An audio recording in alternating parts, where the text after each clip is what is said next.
There's a reason elite operators are willing to strap close to $40,000 of night vision hardware to their helmets. A reason DEVGRU, Delta Force, and other Tier 1 units keep showing up in photos wearing the exact same piece of equipment. Something effective enough that it changes the basic experience of fighting at night. Quad night vision goggles. Most people in the community just call them quad nods. Once you understand what they actually do, the reputation makes a lot more sense. For decades, every night vision system had the same fundamental limitation: tunnel vision. A standard dual tube setup gives you roughly a 40-degree field of view. In practice, that means you're looking at the world through something close to a glowing green cardboard tube. Anything outside that narrow window just isn't there. Operators compensate by constantly moving their heads, scanning, checking corners, trying to piece together a full picture of the room from fragments. And in gunfight, that process costs time you don't have. Quad NVGs were built to fix exactly this problem. Instead of 2 image intensifier tubes, they use 4. The payoff is a field of view that stretches to nearly 97 degrees, more than double what a standard dual tube rig gives you. For the first time, operators get to keep a real chunk of their peripheral vision while still seeing in the dark. Threats from the side get picked up faster, movement registers sooner, a room gets read in less time, because the operator isn't burning seconds physically turning their head to rebuild a mental map of what's around them. That might sound like a marginal improvement on paper. It stops sounding marginal the moment you picture clearing a building at 2 in the morning.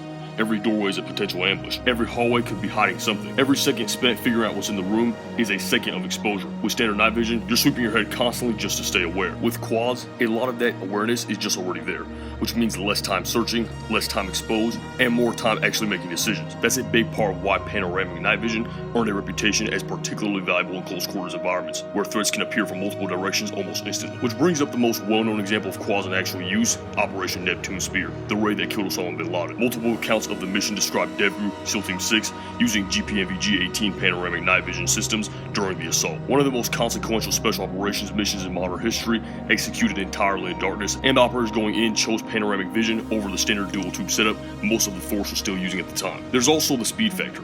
Modern Tier 1 operations run on overwhelming violence applied fast. The quicker a team identifies threats, the quicker they dominate a room, and the less time the other side has to react. Quads feed directly into that. Operators move through complex terrain faster, navigate obstacles more effectively, and track teammates without the constant head turning that normally eats up time. The net effect is a unit that just operates more naturally in the dark, almost like night stops being a meaningful disadvantage. None of this comes free though. Quads are heavier, bulkier, more expensive, and mechanically more complicated than dual tube systems. A lot of experienced operators still navigate toward lighter setups like the PVS-31, because every extra ounce on a helmet adds up over a long mission. Weight causes fatigue, fatigue degrades performance, and degraded performance is where people get hurt. That trade-off is exactly why quads haven't fully replaced traditional night vision, even within units that can't afford whatever they want. The capability is real, so is the cost. Even with those trade-offs, what quad night vision ultimately buys an operator is information, and in a gunfight, information is usually what decides the outcome. The person who sees first generally reacts first. The person who reacts first generally fires first, and the person who fires first usually walks away. That's the actual reason elite units keep coming back to the Quad NVGs.